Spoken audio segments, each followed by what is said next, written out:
अस्वी के सवाल सुनकर अध्यांश विचारों से बाहर निकलकर वर्तमान में आया। उसने अस्वी की ओर देखा जो सवालिया नजरों से उसे ही देख रही थी। उसकी इस नज़र को महसूस करके अध्यांश को समझ नहीं आया कि अस्वी को क्या जवाब दे। फिर कुछ समझ में आने पर वह अस्वी के पास आया और उसके कान के पास जाकर कुछ कहा, जिसे सुनकर अस्वी के कान और गाल शर्म से लाल हो गए। उसे यूँ शर्माते देखना अध्यांश को बहुत अच्छा लगता था। शर्म से कश्मीरी सेब की तरह लाल हुए गालों को देखकर अध्यांश का मन हुआ कि वह उसके गालों पर जोर से चुटकी ले ले, परंतु फिर उसे अगले दिन मजाक में चुटकी लेते समय अस्वी के गले पर पड़े निशान याद आ गए, तो उसने अपने मन को काबू में कर लिया। अध्यांश ने अस्वी के कान में जो कुछ भी कहा था उससे अस्वी को इतनी शर्म आ रही थी कि उसमें नजरें उठाकर अध्यांश को देखने की भी हिम्मत नहीं हो रही थी, और इसलिए उसने अपनी नजरें झुका ली। जान, अब यहाँ खड़े खड़े शर्माना है तुम्हें, या फिर नीचे जाकर अपनी फ्रेंड की पार्टी भी एंजॉय करनी है? अस्वी को शर्माते देखकर अध्यांश को उसे और तंग करने का मन हुआ, इसलिए उसने मजाक करते हुए उससे कहा। जब अस्वी ने उसकी बात सुनकर नज़र उठाकर उसकी ओर देखा तो अध्यांश ने उसे देखकर आंख मारी। अध्यांश को अपनी ओर यूँ मस्ती करते देख अस्वी ने उसके कंधे पर हल्के से थपकी मारकर कहा, बेशरम, और फिर नीचे जाने के लिए सीढ़ियों की तरफ बढ़ गई। अध्यांश ने भी अपनी बेशर्मी से ही जवाब दिया, सिर्फ और सिर्फ आपके लिए जान, और वह भी अस्वी के पीछे पीछे चल दिया। अध्यांश और अस्वी नीचे बैंक्वेट हॉल में पहुंचे तो अधीरा भी तैयार होकर वहां आ गई। उसे देखकर सबसे ज़्यादा खुश दैविक और आंसी हुए, जबकि अथर्व ने अपनी नज़रें फेर ली। अथर्व का ऐसा व्यवहार अध्यांश की नज़रों से छिपा नहीं रहा, लेकिन उसने उस वक्त अथर्व से कुछ नहीं कहा, क्योंकि कहीं न कहीं वह भी अथर्व की हालत समझता था। भले ही अथर्व और अधीरा ने उसे कुछ नहीं बताया हो, लेकिन अपने परिवार और दोस्तों से जुड़ी हर बात की जानकारी रखना अथर्व की आदत थी, और इसलिए उसे पहले से ही अथर्व और अधीरा के रिश्ते के बारे में पता था। अधीरा ने आकर सबसे पहले दैविक और आंसी के पास आकर उनसे कान पकड़कर माफ़ी मांगी कि सिर्फ उसकी वजह से उनकी शादी के एक फंक्शन में देरी हुई, लेकिन दैविक और आंसी दोनों ने अधीरा के हाथ कान पर से हटाकर उसके सिर पर हाथ फेरते हुए उन्हें समझाया कि माफ़ी मांगने की ज़रूरत नहीं है। तीनों को यूँ इमोशनल होते देख अंगद उनके पास आया और माहौल को हल्का करने के लिए मजाक करते हुए बोला, भाई भाभी, ऐसे ही चलता रहा तो शादी का मुहूर्त निकल जाएगा, फिर तुम दोनों को हल्दी लगाए बिना ही शादी करनी पड़ेगी। बताओ क्या इरादा है आप दोनों का? अंगद के मजाक से वहाँ का माहौल वाकई में थोड़ा हल्का फुल्का हो गया और फिर हल्दी की रस्म शुरू हुई। बैंक्वेट हॉल के बीचों बीच एक सफ़ेद पर्दा लगा दिया गया। पर्दे की एक तरफ आंसी को बैठाया गया और दूसरी तरफ दैविक को। बारी बारी से आकर सबने आंसी और दैविक को हल्दी लगाई। दोनों को हल्दी लगाने के बाद उनके शरीर पर लगी हल्दी लेकर वहाँ जितने भी कुंवारे थे उन सब लड़के लड़कियों को भी वह हल्दी लगाई गई। सभी हल्दी की मस्ती में मस्त थे, और इस बात का फायदा उठाते हुए अध्यांश अस्वी के पास आया और किसी के देखे बिना उसका हाथ पकड़कर उसे वहां से लेकर चला गया। अध्यांश अस्वी को अपने कमरे में लेकर आया और फिर कमरे से जुड़े हुए टेरेस पर, जहां पहले से ही उसने सारी व्यवस्था कर रखी थी। दोपहर के 12 बजे थे, इसलिए धूप काफ़ी तेज थी, लेकिन धूप न लगे इसके लिए अध्यांश ने पहले से ही सेट लगवा दिया था। टेरेस पर अध्यांश का एक पर्सनल स्विमिंग पूल था, जिसके आसपास पीले गेंदे के फूलों से सजावट की गई थी। टेरेस पर लगे झूले को भी वैसे ही सजाया गया था, शेड नज़र न आए इसके लिए उस पर छोटी छोटी छतरियाँ लगा दी गई थी। अध्यांश अस्वी को वहाँ लाया तो वहाँ की सजावट देखकर अस्वी हैरान रह गई। अस्वी ने अध्यांश के हाथ से अपना हाथ छुड़ाया और आगे बढ़कर चारों ओर घूमकर सब देखने लगी। उसे सच में वहाँ की सजावट बहुत पसंद आई। वैसे तो अध्यांश को अस्वी का यूँ इग्नोर करना कभी पसंद नहीं था, लेकिन आज उसकी आंखों में चमक देखकर अध्यांश भी मुस्कुराने लगा। अस्वी सजावट में खोई हुई थी। तभी उसे अपनी कमर पर ठंडक का एहसास हुआ, जिसकी वजह से उसकी आंखें अपने आप बंद हो गई। उसे पता था कि वह क्या था, और इसलिए उसके मुंह से शब्द निकल गए, अध्यांश प्लीज। अस्वी को यूँ आंखें बंद किए खड़े देखकर अध्यांश उसके पास आया और गहरे एहसास से कहा, जान, अपनी आंखें खोलो और मुझे देखो। आज हमारी हल्दी है, तो इसे यूं आंखें बंद करके इसके एहसास को मत खो। भले ही यहाँ आपके और मेरे अलावा और कोई नहीं है, लेकिन हम दोनों के लिए हमारा साथ ही काफ़ी है। कहते वक्त भी उसकी उंगलियां शांत नहीं थी। वे धीरे धीरे अस्वी की कमर पर घूम रही थी। अध्यांश की इतनी नज़दीकी से कहने पर अस्वी ने धीरे धीरे अपनी आंखें खोली और उसकी नज़रें अध्यांश की नज़रों से मिली, जो कि उसके बहुत करीब था। अस्वी को उन नज़रों में अपने लिए अपार प्रेम और जुनून दिखाई दिया। अध्यांश ने अस्वी की आंखों में देखते हुए अपने हल्दी लगे हाथ को उसकी कमर से हटाकर उसके गाल पर रखा और धीरे धीरे हाथ में लगी हल्दी अस्वी के गाल पर लगाने लगा। जितनी शिद्दत से अध्यांश अस्वी को देख रहा था, उतनी ही शिद्दत से अस्वी भी उसकी आंखों में खोई हुई थी। एक एक करके अध्यांश ने अस्वी के दोनों गाल हल्दी से भर दिए। गालों पर हल्दी लगाने के बाद अध्यांश के हाथ अस्वी की गर्दन पर आ गए। पास रखे हल्दी के बर्तन से लेकर अध्यांश ने फिर से अपने हाथ हल्दी से भरे और उसे अस्वी की गर्दन पर लगाया। अस्वी की गर्दन पर भी अध्यांश हल्दी से भरा हुआ हाथ धीरे धीरे चलाता रहा, इस एहसास को दिल से महसूस करने के लिए। अस्वी ने अपनी आंखें फिर से बंद कर ली। वह अध्यांश के स्पर्श को दिल से महसूस करना चाहती थी। अस्वी के गाल और गर्दन पर हल्दी लगाने के बाद अध्यांश उसके सामने जमीन पर घुटनों के बल बैठा और उसके पेट और कमर पर हल्दी से रंगी अपनी उंगलियों को चलाने लगा। अध्यांश का स्पर्श अपनी कमर पर महसूस करके अस्वी ने उसके कंधे को जोर से पकड़ लिया। अध्यांश के हर स्पर्श से अस्वी का शरीर कांप रहा था। उसके दिल की धड़कनों की रफ्तार राजधानी एक्सप्रेस से भी तेज हो गई थी। अस्वी के पेट और कमर को हल्दी के रंग में रंगने के बाद अध्यांश खड़ा हुआ और उसकी पीठ की तरफ आ गया। अध्यांश ने अस्वी के खुले बालों को एक तरफ किया और उसकी पीठ पर भी हल्दी लगाने लगा। अध्यांश का स्पर्श अपनी पीठ पर महसूस करके अस्वी ने अपनी चनिया को मुट्ठी में कस लिया। थोड़ी देर बाद अस्वी की पीठ पूरी तरह हल्दी से भर गई तो अध्यांश उसके सामने आया और उसकी बंद आंखों को चूमते हुए बोला, आई लव यू जान, I love you so much. Adhyansh के इन शब्दों के कानों में पड़ते ही अस्वी की आंखें खुल गई और उसकी नज़र सामने खड़े अध्यांश की नज़रों से मिल गई। इतने दिनों में पहली बार अध्यांश ने अपने प्यार का इजहार किया था, जिसकी गूंज बार बार अस्वी के कानों में सुनाई देने लगी। अध्यांश और अस्वी दोनों एकटक एक दूसरे की आंखों में खो गए। हल्दी का पीला रंग अस्वी के शरीर पर सोने की तरह चमक रहा था।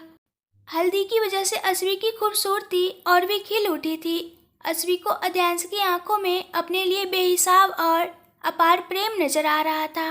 वही अध्यांश को अस्वी की आंखों में एक ऐसा विश्वास दिखाई दिया जो कहता था कि चाहे कुछ भी हो जाए, परिस्थितियाँ कैसी भी क्यों न हो, लेकिन उसके सामने खड़ा यह व्यक्ति हमेशा उसका साथ देगा, उसके साथ खड़ा रहेगा।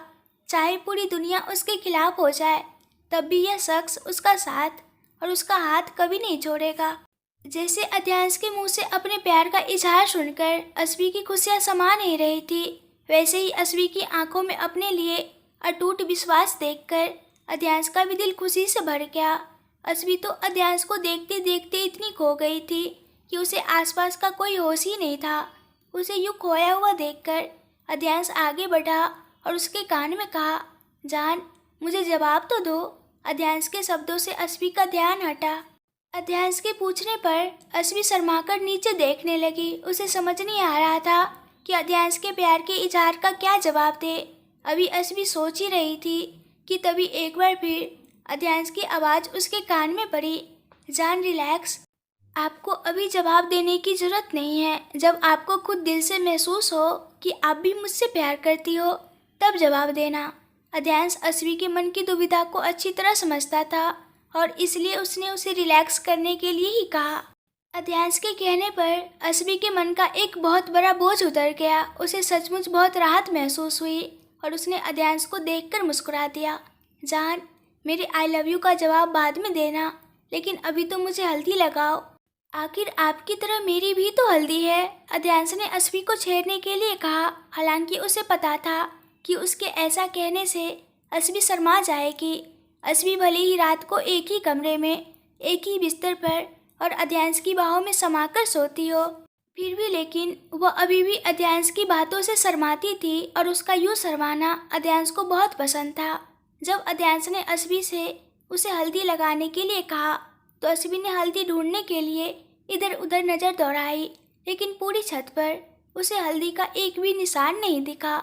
हल्दी कहीं नहीं मिली तो उसने मासूमियत से अध्यांश से कहा, अध्यांश, हल्दी तो कहीं है ही नहीं, तो फिर मैं आपको हल्दी कहाँ से लगाऊं?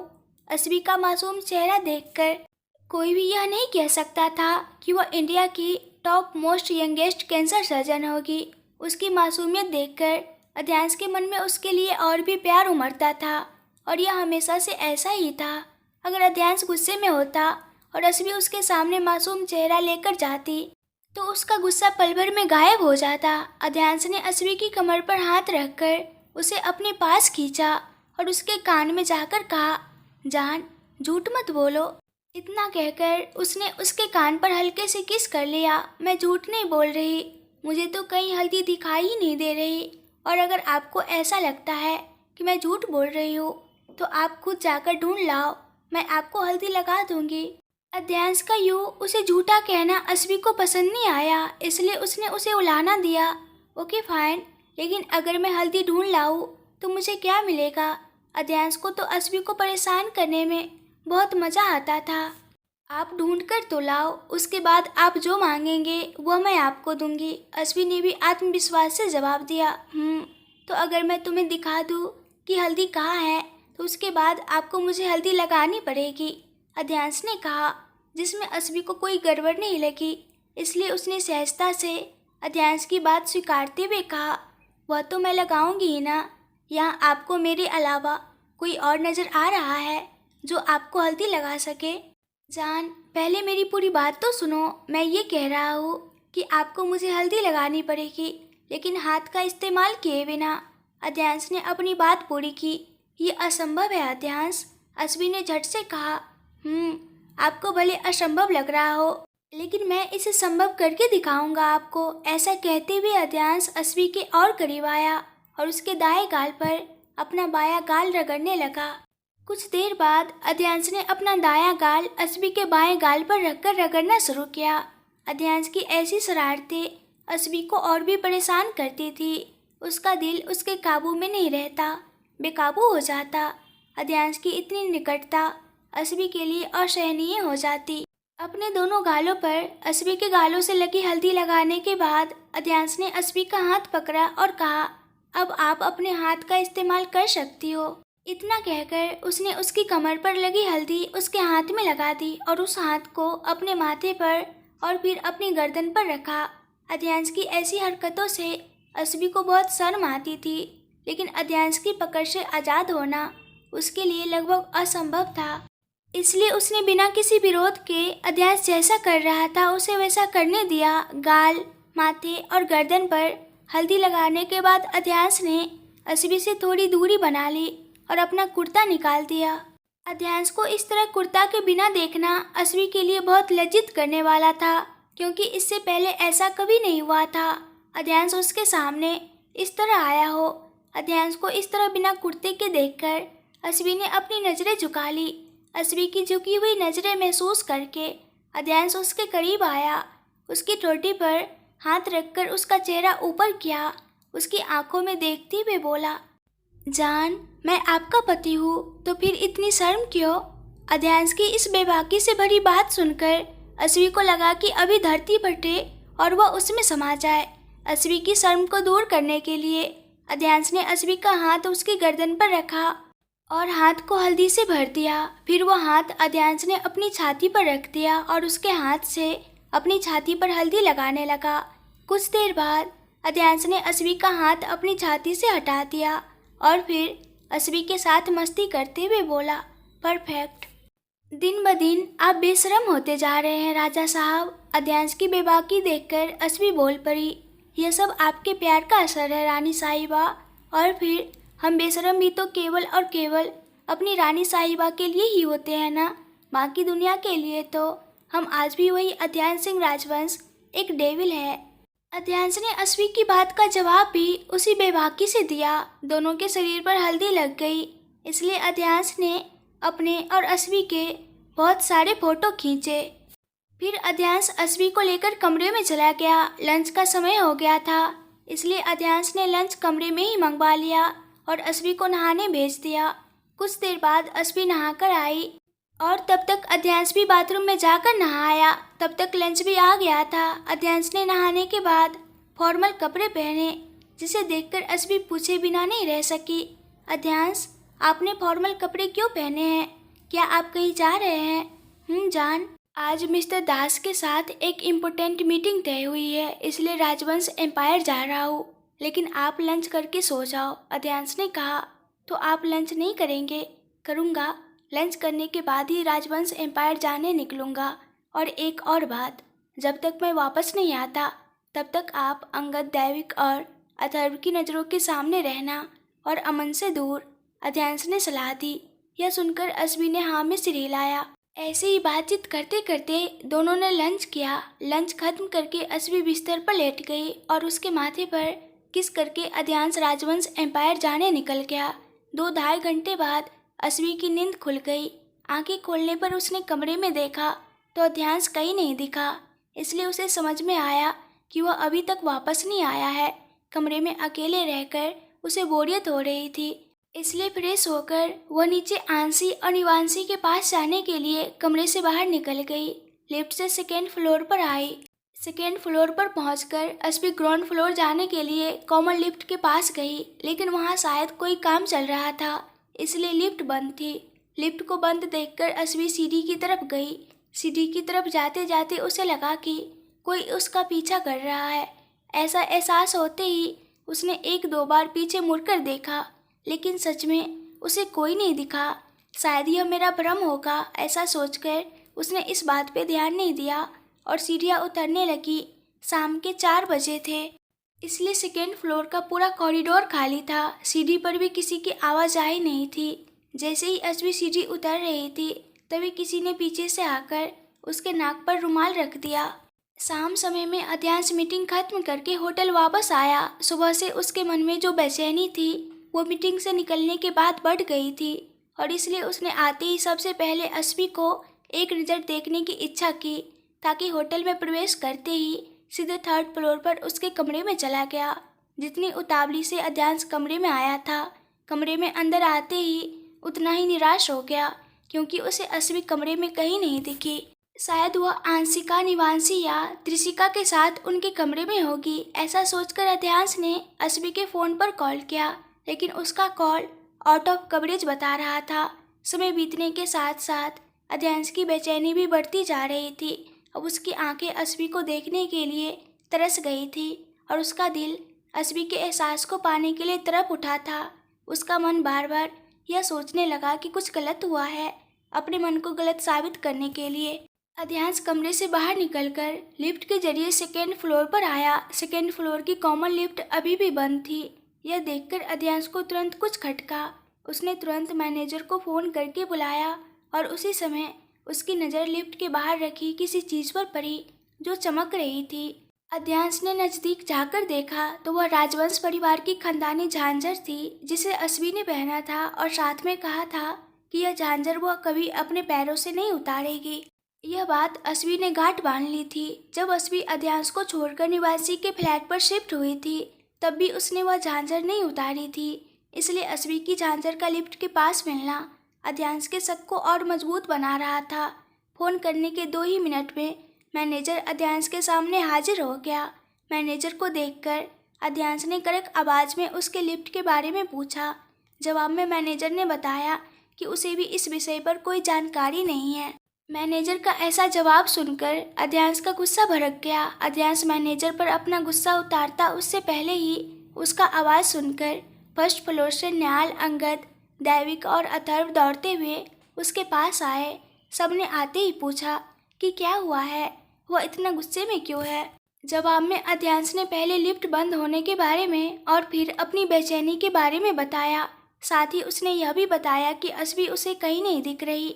रिलैक्स अध्यांश, भाभी यहाँ आसपास कहीं होगी। 1 मिनट, मैं आंशिका से पूछ लेता हूँ, उसे पता होगा कि भाभी कहाँ है। अध्यांश को इस तरह बेचैन देखकर दैविक ने अस्वी के बारे में जानकारी लेने के लिए आंशिका को फ़ोन किया। आंशिका ने फ़ोन नहीं उठाया, इसलिए दैविक अध्यांश, अंगद और न्याल के साथ फर्स्ट फ्लोर पर गया और आंशी के कमरे के पास गया, लेकिन कमरा बाहर से लॉक था। इसलिए वे पांचों सीधे नीचे ग्राउंड फ्लोर पर आए। अध्यांश, अथर्व, अंगद, न्याल और दैविक जब ग्राउंड फ्लोर पर पहुंचे तभी उन्हें त्रिशिका मिली। त्रिशिका को देखते ही अध्यांश ने उससे पूछा, त्रिशी, भाभी कहाँ है तुम्हारी? जवाब में त्रिशिका ने बताया, मुझे नहीं पता भाई कि भाभी कहाँ है। पिछली बार मैंने उन्हें हल्दी फंक्शन में देखा था, उसके बाद नहीं देखा। शायद आंशिका भाभी के साथ होगी, मैं उन्हें पूछ लेती हूँ। यह कहते हुए त्रिशिका सेकेंड फ्लोर पर निवांशी के कमरे में चली गई, क्योंकि उसे थोड़ी देर पहले ही निवांशी ने फ़ोन करके अपने कमरे में बुलाया था, इसलिए उसे पता था कि आंशिका भी निवांशी के कमरे में है। निवांशी के कमरे का दरवाज़ा पहले से ही खुला था, इसलिए त्रिशिका सीधे कमरे में घुस गई और अधीरता से निवांशी से पूछा, वांशी दीदी, अश्वी दीदी कहाँ है? मुझे नहीं पता कि आंसू कहाँ है। मैंने उसे हल्दी फंक्शन के बाद नहीं देखा, लंच पर भी नहीं आई। शायद वह अपने कमरे में होगी, वहाँ जाकर चेक कर लो या उसे फ़ोन करके पूछ लो। निवांशी ने कुछ नहीं जानते हुए बेफिक्र होकर जवाब दिया, उनका फ़ोन नहीं लग रहा और वह अपने कमरे में भी नहीं है।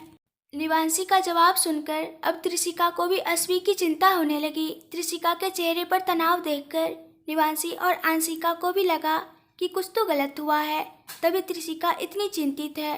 दोनों ने उसे ऐसे तनाव में देखकर पूछने की कोशिश की, लेकिन उनमें से कोई कुछ पूछता उससे पहले ही त्रिशिका कमरे से बाहर निकल गई। आंशिका और निवांशी भी त्रिशिका के पीछे पीछे चल पड़ी।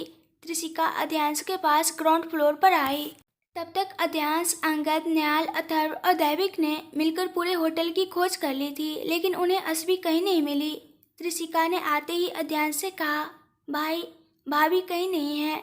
अश्वी के लिए त्रिशिका के मुंह से भाभी का संबोधन सुनकर आंशी और निवांशी जो उसके पीछे पीछे आ रही थी, ऐसा लगा जैसे उन पर शौक का साया पड़ गया। अश्वी की शादी हो गई है, इस बारे में तो निवांशी और आंशिका को जानकारी थी, लेकिन यह नहीं पता था कि उसकी शादी अध्यांश से हुई है। निवांशी और आंशिका दोनों त्रिशिका से इस बारे में पूछना चाहती थी, लेकिन परिस्थिति की गंभीरता को ध्यान में रखते हुए उन्होंने चुप रहना ही मुनासिब समझा और वे दोनों भी दैविक के पास चली गई। त्रिशिका की बात सुनकर अध्यांश के पास खड़ा शमशेर कुछ सोचते हुए वहाँ से चला गया। अध्यांश ने भी अजर्व को फ़ोन किया। अजर्व ने एक ही रिंग में फ़ोन उठा लिया। अजर्व के फ़ोन रिसीव करते ही अध्यांश ने उसे आदेश दिया, अजर्व 3D एक्वाड एक्टिव करो। 3D एक्वाड एक ट्रेड मिलिट्री जैसी एक फोर्स थी जिसमें 3 लेयर थी। पहली लेयर यानी इंटेलिजेंस, जिसमें दुनिया के बेस्ट हैकर्स सभी डिजिटल काम संभालते थे। दूसरा लेयर था आर्म फोर्स, जिसमें ट्रेनिंग ली हुई व्यक्ति अकेला 50 बराबर होता था। और आखिरी लेयर यानी वेपन्स, जिसमें दुनिया भर के सबसे शक्तिशाली वेपन्स का मैन्युफैक्चरिंग होता था, जिसमें केमिकल वेपन और फिजिकल वेपन के साथ साथ इमोशनल वेपन का भी समावेश था। इमोशनल वेपन का मतलब था कि किसी भी व्यक्ति के इमोशंस का एक वेपन की तरह उपयोग करना। यह 3D एक्वाड अध्यांश ने देश की सुरक्षा के लिए बनाया था, जिसका हेड अध्यांश खुद था। अध्यांश खुद एक आर्मी इंटेलिजेंस का सीक्रेट एजेंट था, जो अपनी बिजनेसमैन की पहचान के पीछे देश के लिए काम करता था। उसकी 3D एक्वाड का काम भी देश के दुश्मनों को खोजकर उन्हें ख़त्म करना और देश को सुरक्षित रखना ही था। 3D एक्वाड का नाम सुनते ही अजर्व का पहला ख्याल देश की सुरक्षा से जुड़ा आया, इसलिए उसने अध्यांश से पूछने की हिम्मत की, सर, क्या कोई प्रॉब्लम हुआ है?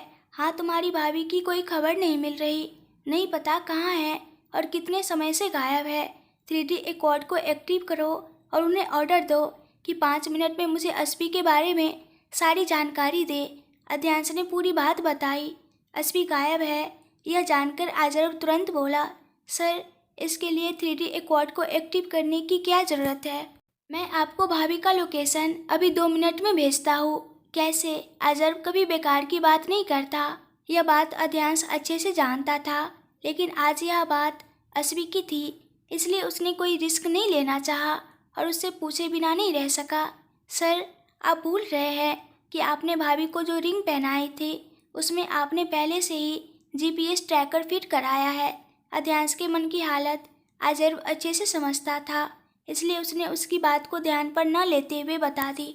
ओके, तो मुझे अस्वी का लोकेशन भेजो, मैं निकलता हूँ। यह कहकर अध्यांश ने तुरंत फ़ोन रख दिया और सीधे पार्किंग की ओर दौड़ा। पार्किंग से अपनी गाड़ी निकालकर सीधी रोड पर दौड़ा दी। 2 मिनट में अजब ने अध्यांश को अस्वी का लाइव लोकेशन भेज दिया।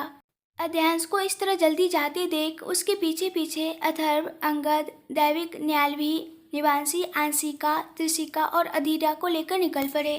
एक मध्यम आकार के कमरे के बीच में रखे बेड पर अस्वी बेहोश पड़ी थी। उसे खुद को पता नहीं था कि वह कितने घंटे से ऐसी बेहोशी में है और वह कहाँ है। बाहर से अलग अलग आवाज़ें आ रही थी। आवाज़ों का स्तर धीरे धीरे बढ़ता जा रहा था। उन आवाज़ों में किसी के रोने की आवाज़, किसी की चीखें, ढोल का आवाज़, तबले की आवाज़ आदि शामिल थे। इन सभी आवाज़ों के शोरगुल से अस्वी को होश आया। उसने धीरे धीरे अपनी आंखें खोली। आंखें खुलते ही खुद को एक अनजान जगह पर देखकर पहले तो अस्वी डर गई। फिर वो याद करने लगी कि वह यहाँ इस जगह पर कैसे आई। याद करते करते उसे याद आया कि वह अपने कमरे में अध्यांश के न होने से खुद को अकेला महसूस कर रही थी। इसलिए आंशी और निवांशी के पास जाने के लिए अपने कमरे से निकलकर सेकेंड फ्लोर पर आई और वहाँ से ग्राउंड फ्लोर पर जाने के लिए लिफ्ट की ओर गई। लेकिन लिफ्ट बंद थी, इसलिए वह सीढ़ी की ओर गई और नीचे जाने के लिए सीढ़ी उतर रही थी। तभी किसी ने पीछे से आकर उसके नाक पर रुमाल रख दिया, जिसमें शायद क्लोरोफॉर्म था, जिसके कारण वह बेहोश हो गई। इसके आगे का उसे कुछ याद नहीं आ रहा था। कमरे के बाहर से आती आवाज़ें जब अस्वी के कानों पर पड़ी तो तुरंत वह घबरा गई। वो मन में भगवान से प्रार्थना करने लगी कि वह जो सोच रही है वह जगह पर ना हो। क्लोरोफॉर्म का हल्का हल्का असर अभी भी था, जिससे उसका सिर चकरा रहा था।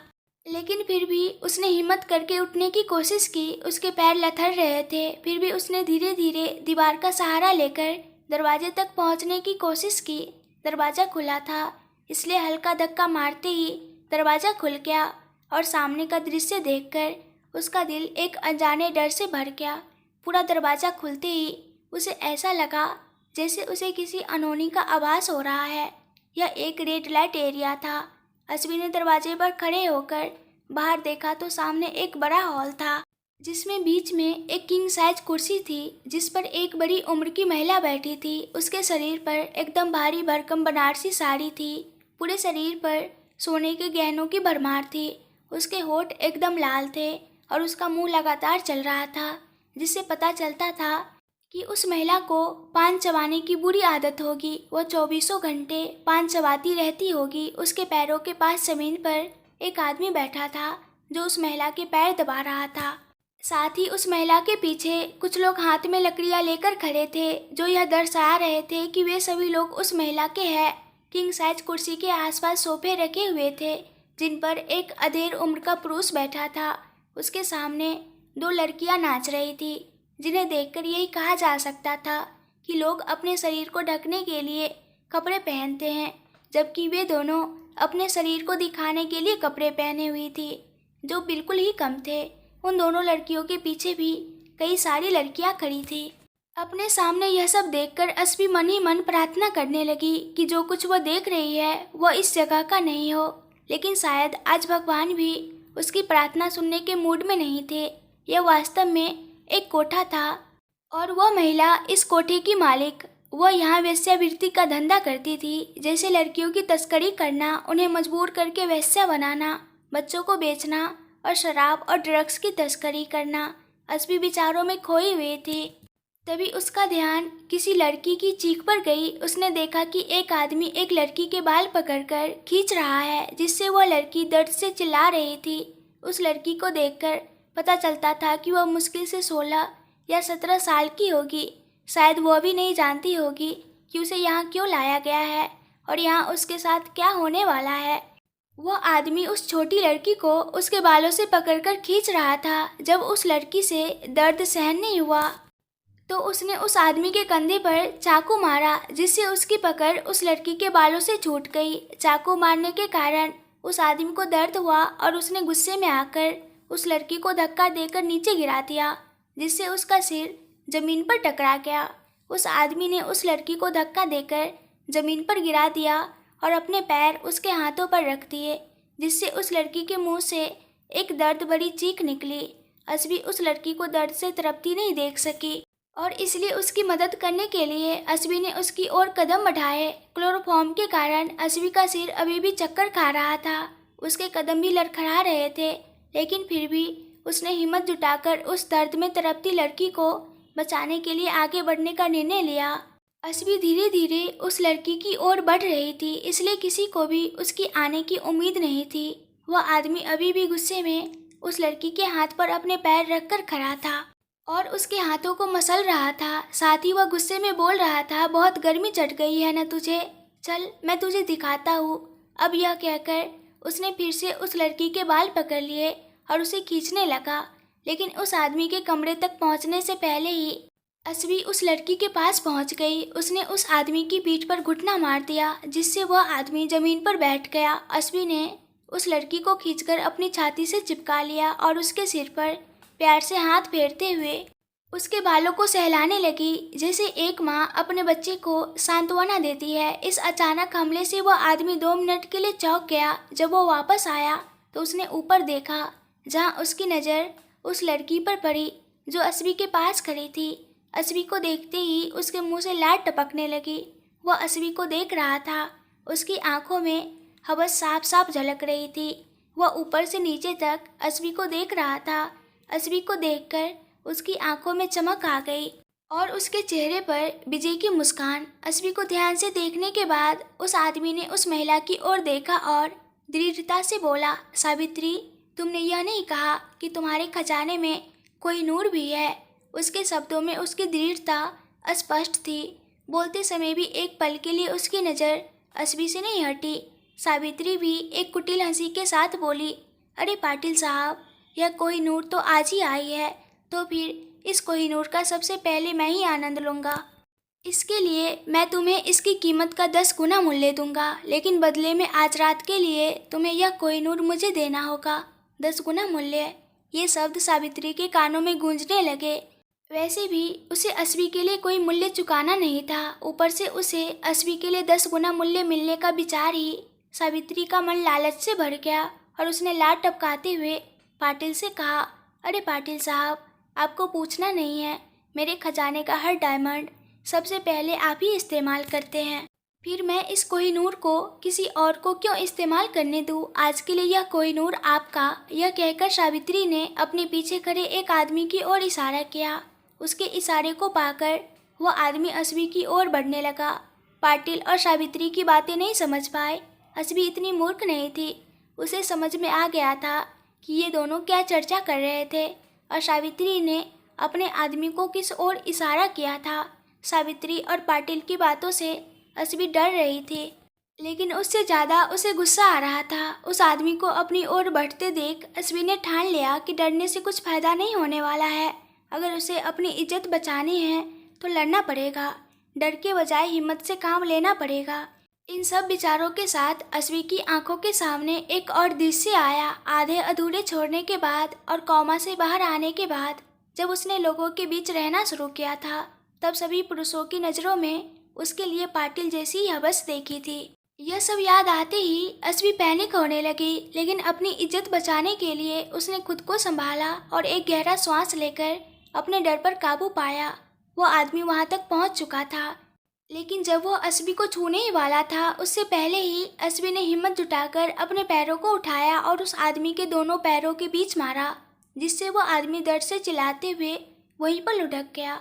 अस्वी को इस तरह से अटैक मोड में देखकर दूसरा आदमी उसे पकड़ने के लिए उसकी ओर बढ़ा, लेकिन अस्वी ने बीच में अपना पैर डालकर उसे जमीन पर गिरा दिया। जैसे ही वो आदमी जमीन पर गिरा, अस्वी ने उसके गले पर अपना पैर रखकर उसे कुचलने लगी।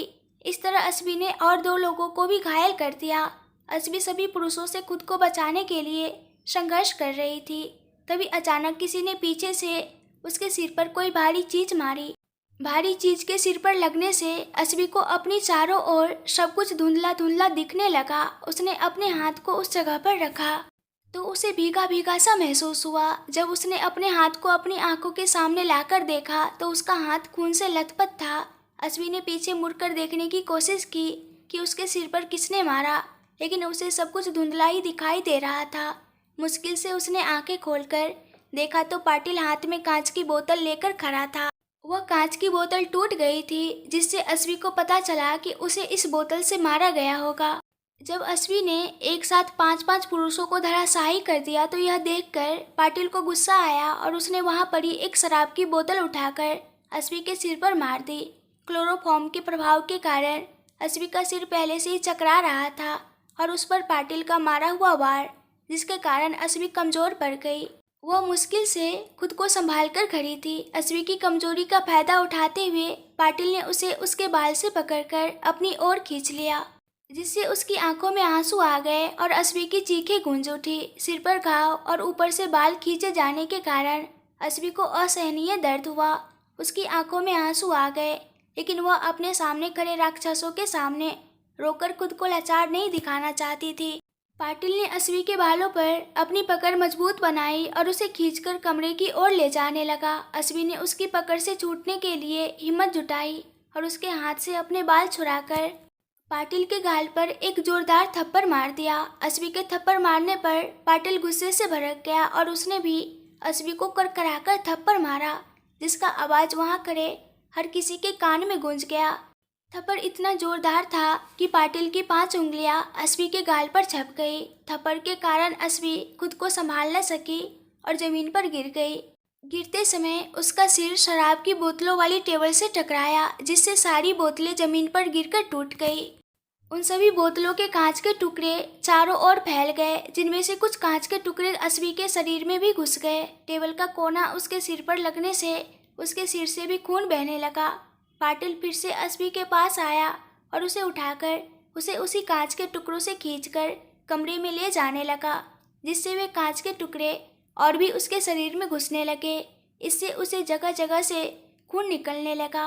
अस्वी की इतनी दयनीय हालत देखकर भी पाटिल नाम का राक्षस नहीं रुका। इस सब के कारण अस्वी की हिम्मत धीरे धीरे टूटने लगी। उसमें इतनी ताकत नहीं थी कि वह इस शैतान का सामना कर सके या खुद को उससे बचा सके, लेकिन अस्वी पाटिल जैसे हैवान के स्पर्श से अपने शरीर को बर्बाद नहीं करना चाहती थी और इसलिए वो पाटिल की पकड़ से छूटने का प्रयास किया। जब अस्वी की सारी कोशिशें नाकाम रही तब उसने मन ही मन अध्यांश को याद किया। उस समय उसके मन में बस यही एक नाम घूम रहा था। वह मन ही मन भगवान से प्रार्थना कर रही थी कि जैसे द्रौपदी को बचाने के लिए आप आए थे, वैसे ही मुझे बचाने के लिए शायद आप ना आए, लेकिन कम से कम मेरे पति को तो भेज दीजिए। अस्वी ने ठान लिया था कि अगर पाटिल ने उसकी इज्जत लूटने की कोशिश भी की तो वह खुद को खत्म कर देगी, लेकिन अध्यांश के अलावा वह किसी और को अपना शरीर नहीं सौंपेगी। शरीर पर इतने सारे जख्मों के कारण अस्वी धीरे धीरे बेहोशी में डूबती जा रही थी। उसने इतनी पीड़ा में भी अपने आंसू मुश्किल से रोक रखे थे। अब उसकी आखिरी उम्मीद सिर्फ अध्यांश ही था, लेकिन जब उसे खुद को बचाने का एक भी आसार नजर नहीं आया तो उसने जमीन पर गिरते हुए एक कांच का टुकड़ा अपने हाथ में ले लिया। पाटिल अस्वी को लेकर कमरे के पास पहुंचा। उसने अपने पैर से कमरे का दरवाजा खोला, लेकिन पाटिल अस्वी को लेकर कमरे के अंदर एक कदम ही रखा था कि इससे पहले ही मेन डोर की एक जोर की आवाज के साथ सब चौंक गए, खुद पाटिल भी, क्योंकि यह उसने नहीं किया था। दरवाजे की इस हालत को देखकर सबकी नज़र मुख्य दरवाजे पर गई। वहां देखकर सबकी आत्मा कांप उठी।